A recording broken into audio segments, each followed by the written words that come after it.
Halo rekan-rekan semua, perkenalkan nama saya Andi Fauzi Dewantara. Di sini aku mau membagikan informasi nih sekaligus mengajak diskusi buat teman-teman terkait etika berkomunikasi di internet. Nah, topik yang bakal dibahas itu terkait cyberbullying seperti itu. Tanpa berlama-lama lagi, mari kita mulai videonya. Nah, teman-teman, seperti yang kita ketahui bahwa di era digital ini perilaku manusia dalam hal berkomunikasi itu udah nggak dibatasi lagi oleh ruang dan waktu dengan hadirnya internet gitu. Akibat terhubungnya kita dengan internet ini banyak segala kemudahan yang ada gitu. Salah satunya sosial media. Nah, pada sekarang nih kita akan coba berselancar di internet, kita berburu cyberbullying atau hate speech yang ada di internet. Nah, di sini ada seorang artis nih, Rina Nose gitu. Jadi waktu itu dia dibully gitu. Sampai Rina Nose ini dia merasa terganggu gitu. Netizen-netizen ini atau beberapa oknum ini dia menyakiti perasaan si korban gitu. Dia tidak memperhatikan etika yang ada di internet gitu. Sehingga kata-kata yang dilontarkan itu mengandung ancaman, penghinaan yang berujung mengakibatkan rasa sakit hati buat si korban gitu. Nah, ini ada yang kedua itu ada dari artis juga ketika Putri. Nah, di sini ada seorang pengguna, dia berkata, gue doain semoga anak lu cepat dipanggil Tuhan ya. Ini bisa kita lihat bahwa kata-kata ini itu dia sudah menggunakan kapsul, terus dia menghina anaknya, dan ini pasti menyakiti si korban gitu, yang dalam hal ini akun Kartika Putri World gitu, seperti itu.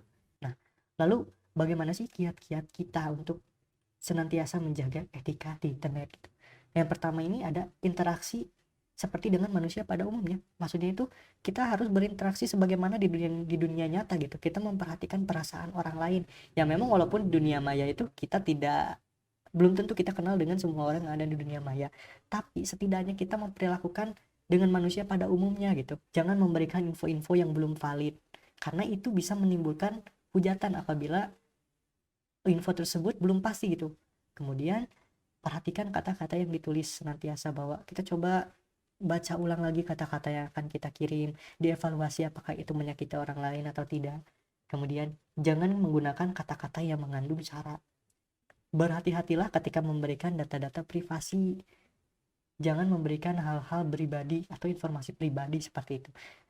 Kemudian hindari perselisihan. Jadi ketika kita menemukan perselisihan atau kita melakukan komentar di suatu sosial media, ketika ada orang yang bertentangan, kita jangan tersulut emosinya atau mengikuti perselisihan. Cukup hindari saja gitu.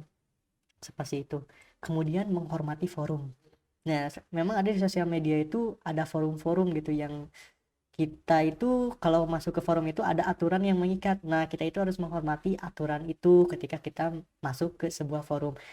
Nah, kemudian hati-hati ketika menggunakan huruf kapital, karena kapital itu bisa menimbulkan anggapan bahwa orang itu marah atau berteriak gitu. Kemudian yang terakhir, memberi maaf ketika kita melakukan kesalahan.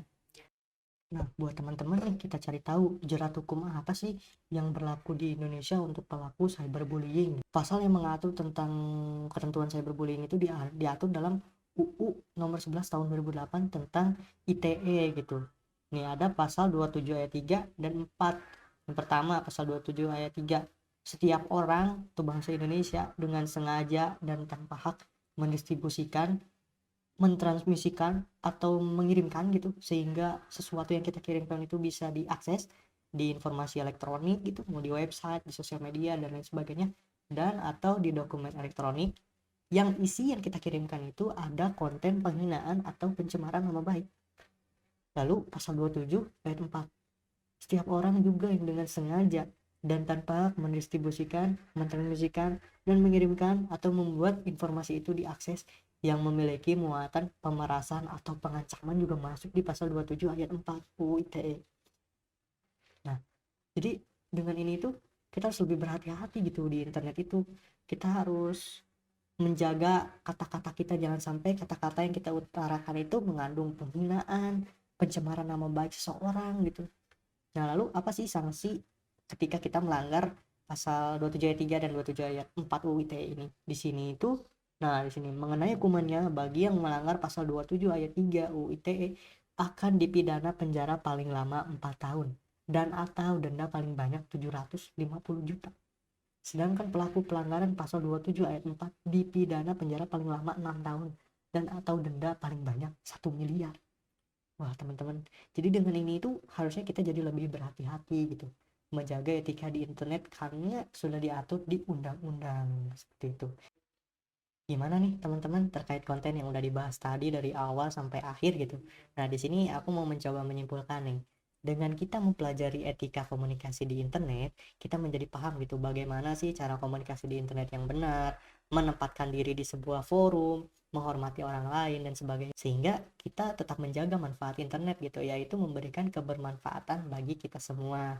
Jika setiap penggunanya menggunakan etika yang baik, maka hal-hal yang buruk pun akan terhindar dan hal-hal baik akan datang.